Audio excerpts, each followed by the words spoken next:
আজ শেয়ার করব মিষ্টি কুমড়ো ভর্তা বা মাখার রেসিপি। গরম ভাতের সাথে খেতে অসাধারণ লাগে। আর এই কুমড়ো ভর্তাটা আমি আজকে একটু অন্যভাবেই করব। কুমড়োটা আমি সেদ্ধ করব না। নমস্কার বন্ধুরা, রিনাস হোমলি কিচেনে সকলকে স্বাগত।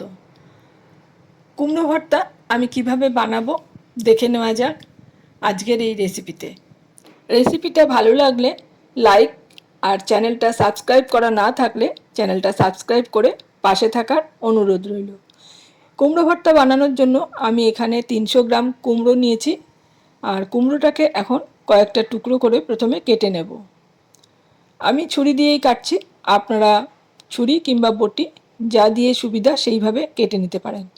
এখন কুমড়োর এই খোসাগুলোকে প্রথমে সমস্ত কেটে নেব। কুমড়োর খোসা ছাড়িয়ে নেওয়ার পরে বুকের অংশটাকে ভালোভাবে চেঁচে ফেলে দেব। তারপর কুমড়োটাকে আমি চাক চাক করে কেটে নেব।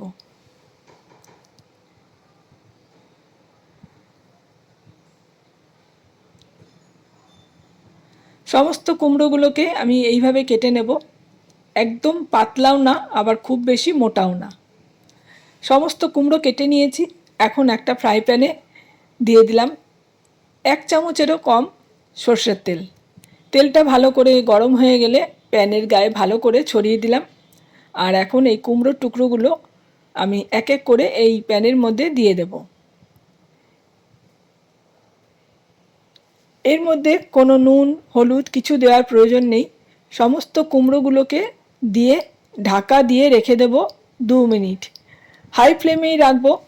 আর 2 মিনিট পর ঢাকাটা খুলে সমস্ত কুমড়োর টুকরোগুলোকে এইভাবে উল্টে দেব।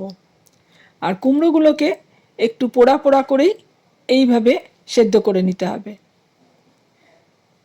সমস্ত কুমড়ো উল্টে দিয়ে আমি আবারও ঢাকা দিয়ে 2 মিনিট রেখে দেব। 2 পিঠটি ভালো করে এরকম সেদ্ধ মতন হয়ে গেছে। আমি দেখিয়ে দিচ্ছি একটা কুমড়োকে কেটে। দেখুন কুমড়োটা খুব ভালোভাবে সেদ্ধ হয়ে গেছে। এখন গ্যাসের ফ্লেম অফ করে আমি সমস্ত কুমড়োর টুকরোগুলোকে একটা পাত্রে তুলে রেখে দেব।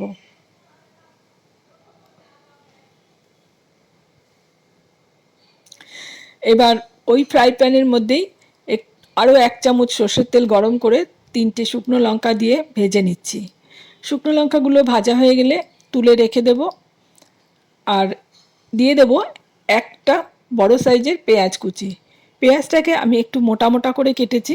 পেঁয়াজটাকে 2 মিনিট একটু ভেজে নেব। আর খুব বেশি কড়া করে ভাজবো না, একটু নরম নরম রং ধরলে পরেই আমি পেঁয়াজটাকে একটু সরিয়ে রাখছি।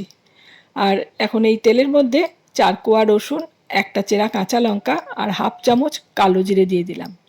রসুন, কাঁচা লঙ্কা আর কালো জিরেটাকে একটু ভেজে নিয়ে পেঁয়াজের সাথে মিশিয়ে নিয়ে আরও একটু সময় ভেজে নেব, যাতে রসুনটা কাঁচা লঙ্কাটাও সেদ্ধ হয়ে যায়। এবার গ্যাসের ফ্লেম অফ করে ওই পেঁয়াজ ভাজাটাকে রেখে দিলাম। আর একটা ডিশের মধ্যে ভাজা শুকনো লঙ্কা একটু নুন দিয়ে ভালো করে ভেঙে হাত দিয়ে আর কি গুঁড়ো করে নিচ্ছি। শুকনো লঙ্কাটা ভাজার পর নুন দিয়ে একটু চটকালেই খুব সুন্দর গুঁড়ো হয়ে যায়। এবার কুমড়োটা নিয়ে নিলাম আর হাত দিয়ে খুব ভালো করে এইভাবে চটকিয়ে কুমড়োটাকে ম্যাশ করে নেব। এইভাবে যদি বানিয়ে না থাকেন কুমড়ো ভর্তা, একবার বানিয়ে দেখবেন, খেতে অসাধারণ লাগে। তা সমস্ত কুমড়োটাকে আমি হাত দিয়ে ভালো করে মেখে নিয়েছি। আর এখন এই পেঁয়াজ, কাঁচা লঙ্কা আর রসুন ভাজাটাও দিয়ে দিলাম। এবার এর মধ্যে দিয়ে দিলাম 1 মুঠো ধনেপাতা কুচি। এবার এই সব কিছু একসাথে খুব ভালো করে হাত দিয়ে চটকে চটকিয়ে মেখে নিতে হবে।